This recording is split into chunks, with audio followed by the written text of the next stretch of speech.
Alan Ritchson recently did this long, expansive interview with The Hollywood Reporter where he talked about the beginning of his career. He started out in a lot of modeling jobs, actually. I didn't know this about him, but he was like an Abercrombie and Fitch model, and he modeled for JCPenney before he was doing more TV jobs, and he's actually like skyrocketing toward the status of maybe like a Henry Cavill, depending on what happens in his career.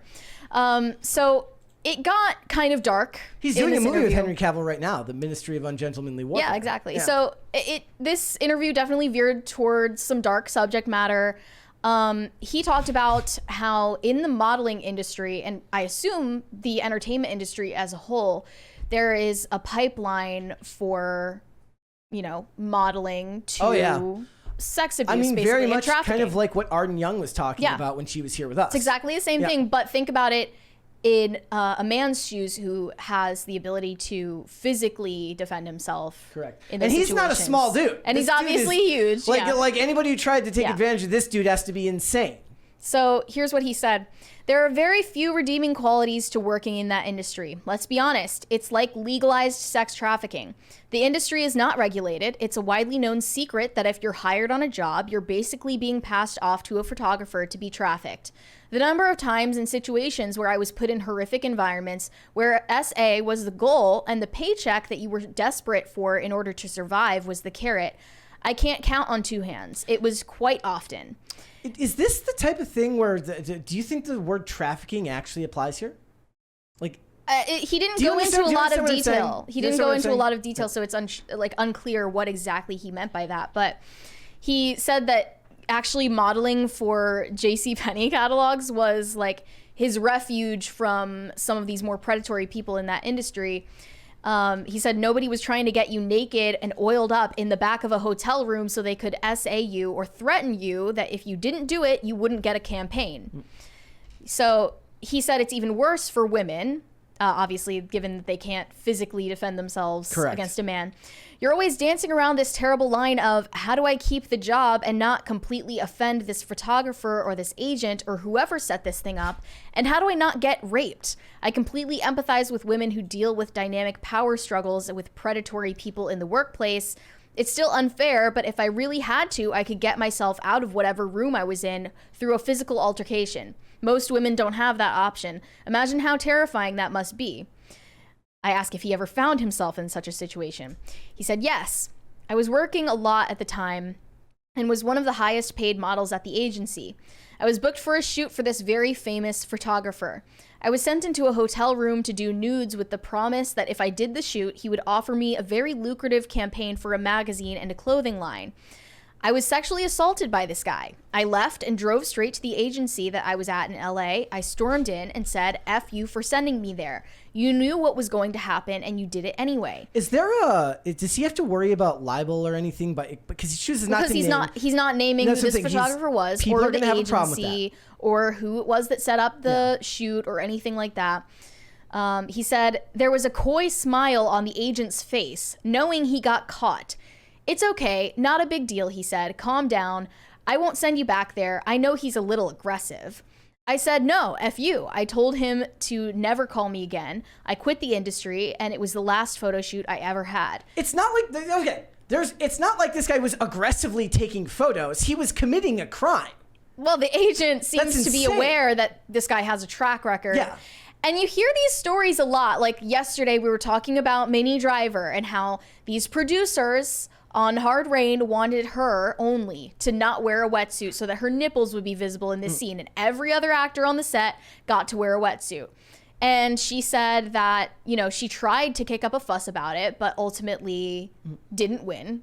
And she would have lost the contract entirely if she actually stuck to her principles. But I just think for the vast majority of women, they don't have that ability to stand up for themselves, or at least they have this aversion to confrontation that leads them not to say what they're really thinking. Yeah. It only goes so far though, you know? How so? Like, I mean, I'm talking about Harvey Weinstein, for instance. Okay, everyone in this industry, you're telling me it's an open secret that Harvey Weinstein is a creep and a predator and a sex fiend, and everyone knows this, but it's hush-hush. So you're going to take a call to go into his hotel room in the middle of the night or whatever for a meeting, and then all of them reading scripts. All of those people seem to suddenly be unaware that this was happening once they, like they got like memory wiped. Yes. And you're going in there. I mean, I just don't understand. In any other industry, like no woman would find it normal to go into a meeting in a hotel room alone with a male colleague in the middle of the night. Correct. There are ways that you can prevent these things. There are ways like you need situational awareness. This is why you don't put women in self-defense classes if you know that men are going to overpower them anyway. Yeah. They need to have situational awareness and train themselves to be capable of confrontation as well. Like just practical things, but that's seen as victim blaming. And beyond just beyond just the physical aspect of it is that the open secret means that there will be shunning if you speak up, right? Mm-hmm. So it's actually the social stigma around speaking up that keeps them just as silent as the physical aspect. Because if you make it known that somebody did something to you, the problem is then they'll say this person will be labeled difficult to work with.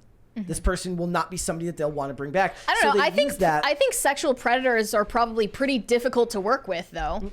But in Hollywood, but they have the power. Hollywood, they're seen as like, if you're a predator, you're seen as like quirky. Like, oh, funny Harvey. Like, he's just like that. Like, he's so quirky like that. They're complicit in this. And then you see like Julia Fox, like making a TikTok about how, Hollywood doesn't have a predator problem. It's not just us. We don't have higher numbers of predatory practices in Hollywood. Like, how dare you think that? Yeah. When that's just obviously not the case. She said, like, if you're an engineer, there are going to be, like, predators in that industry. And if you're, like, a computer programmer, like, there are going to be predators in that industry, too. So, like, it's not just Hollywood. Like, we don't have a problem in Hollywood. But that's just clearly not all the case. The evidence to the contrary from all of the women that she considers her peers who come out and say these stories years later when they're writing their book. It's absolutely so detached from reality. And proves the complete opposite of what you just said. And I'm not saying I believe all women or anything, but there comes a critical mass of stories exactly like this where you know how it works. There's a $20 super chat here from Francisco Sanchez Jr. says, "Who are these imposters? PCC ended on Monday." Yes, we did have our final show. We're actually the AI clones. Well, there's still a chat raging about that in our videos, that people saying we're going to be replaced by AI because Tim wants to replace us. Time's a ticking. Yep. Yeah. I can't wait. I can't wait till I'm out of a job. It's going to be great. I'll have to learn to code. And then the irony would be if I got hired to code my own AI of doing my show. And then AI would code the AI. Yes. And then I'm out of a second job. Exactly. That's not good. That happened and like you decided that you were just going to go ahead and be a screenwriter. Just actually go and do the show. Like, do you think you'll get in trouble for that? What do you mean? Like, well, if you're hired to code the AI and you're like, screw the coding, I'm just gonna go up there and do it myself. Do the show? It's kind of like that. Or like you're late and you're like, oh god, I'm not gonna finish the coding. I gotta get up there and do it myself. Did you see the story that said like apparently like Amazon's like just pick up and go, like where you just go into the grocery store, you just grab the stuff and leave and it charges you? Found out that it wasn't done through automation. It was actually just a bunch of people hired overseas in India to watch you take the stuff and then total it up. That's hilarious. So it wasn't AI at all.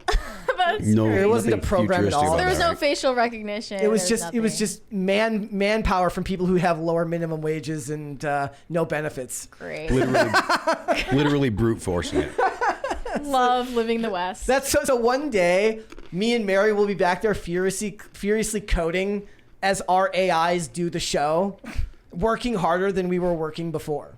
So excited for that. But then we'll be able to enter into the discussion about hard work because we won't be doing a podcast. We'll be coding a podcast, which is different. Yeah. Totally different. How do you feel it? I mean, I don't know if you had a chance to look at the story beforehand, but basically the actor from Reacher was a model before he, hit it big in acting, and then what did it lead to? He also had a sewer slide attempt in 2019. Yeah. He went on to talk about this. It happened in 2019. He has been open about having mental health struggles. He, I believe, has a diagnosis of bipolar disorder, and he also mentioned he has ADHD. Yeah. Not sure why that was relevant to that, but that was part of the discussion as well. He said in 2019 he went to the attic of his California home and climbed up to a loft. tossed one end of an extension cord over the rafters and securing it, then tied the other end of the cord around his neck and let go, trying to hang himself. But he said he suddenly had a moment of, quote, divine intervention, seeing a vision of his 3 adolescent sons as adults in their mid-30s. In the vision, his sons calmly asked him not to kill himself, encouraging him to stay alive so he could be with them. That was all it took for Ritchson to change his mind. So he was already like in the process of dying at this point. And he pulled himself up before he was unconscious. They say thanks to his athletic abilities. Yeah, he's literally, if this dude wasn't so jacked, he wouldn't have been able to pull himself up and save himself. Good excuse, good endorsement of working out right there. It is true. Yeah, he's like very outspoken about his faith, and like has a whole YouTube channel where he talks about his faith and stuff like that. Although, despite being just as outspoken about his left-wing political views, which, you know, seem to have contradictions, but that's fine. I like that because that shows that I think people need to realize that the political sphere, when you're really into it, seems very binary. And that there's no such thing as a Democrat or something that likes America, or a Democrat that believes in God, or a Democrat who works out. But like, as soon as you leave the kind of like autistically over the top political space, he's just lying so he can keep getting work. Think so? You think? No, I look. don't think so. I mean, if he were because he doesn't talk about it a lot. I only realized it because I went through, like, I was looking through his Instagram, and he's got like one of the memory sections dedicated to social reform. I've never heard him talk about this stuff in an interview. Yeah, he doesn't bring it up, and that's fine. As long as he's not pushing that crap on me all the time. I mean, it wouldn't affect me anyways, because I don't mind watching actors. I don't even mind watching stupid, annoying actors. Plenty of actors are stupid and annoying. Doesn't mean they're not good at their job. But you're right, there is a little bit of contradiction there. But right now, he's campaigning because he wants to be Batman. And I think he would be a fantastic Batman if they were to do a DC, like not do the Robert Pattinson, because the Robert Pattinson Batman is taking place in a separate universe. Yeah, I mean, he has too much joy in his face.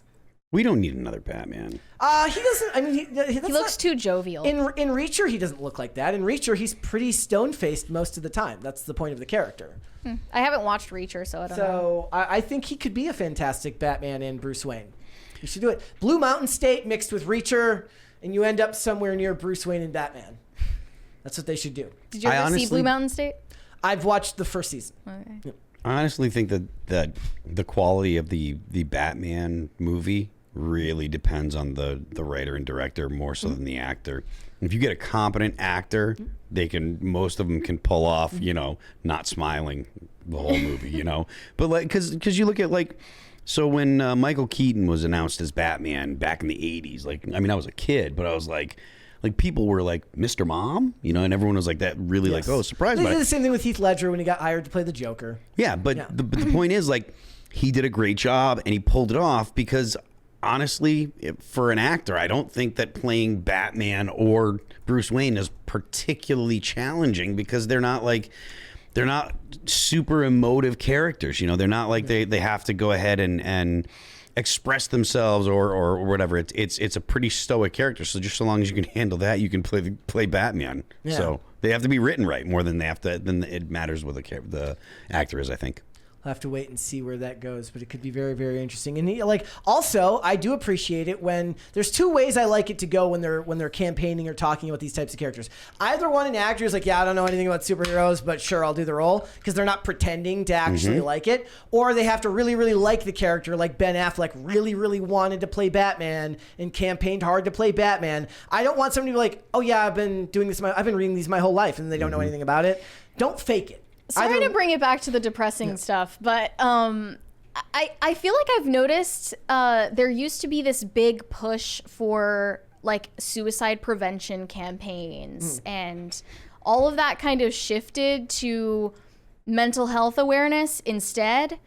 And that has a much broader scope where it almost gets to the point where you're celebrating mental illness instead of encouraging people to get treatment for it. Even though you have this mental illness, you should make TikToks about it. And you should share as much as possible about it while resolving none of your issues. Correct. And it shouldn't even be, they're a significant portion of the population that don't even consider it mental illness anymore. They consider it neurodivergency. They say that the way that other people perceive the world is not wrong or bad. And when you say mentally ill, you are implying that it's wrong and bad. Look, there are people that are very, very, very sick, that have real mental illness, and calling it neurodivergence does not help them one bit. There are people that are literally tormented their entire every waking moment, they hear voices in their head that are screaming at them. That's like a real thing, and medication can help this. So like the idea that you just want to call them neurodivergent and say, well, they're just different. No, there are people that are real sick.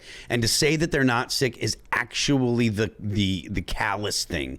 Like the compassionate thing is to help treat these people because we have the ability to help treat these people. So that's the compassionate thing. Yeah, but at the same time, they're using neurodivergence or mental illness as a justification for people applying for the MAID program. 100%.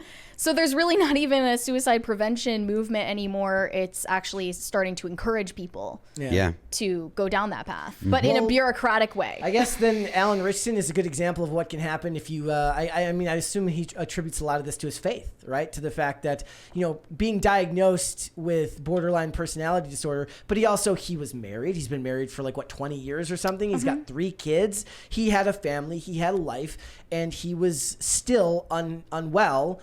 And faith probably plays a big role in this as well. His family and his faith play a big part of him, not taking more drastic measures, which is something that I think most people could probably learn from, but they wouldn't want to promote that because they wouldn't want to promote faith as a helpful answer to a spiritual answer to a psychological problem. Thanks for watching. Listen to full episodes of Pop Culture Crisis on Spotify. Keep up with us on social media and make sure you subscribe and ring that bell so you never miss the show. Bye, guys.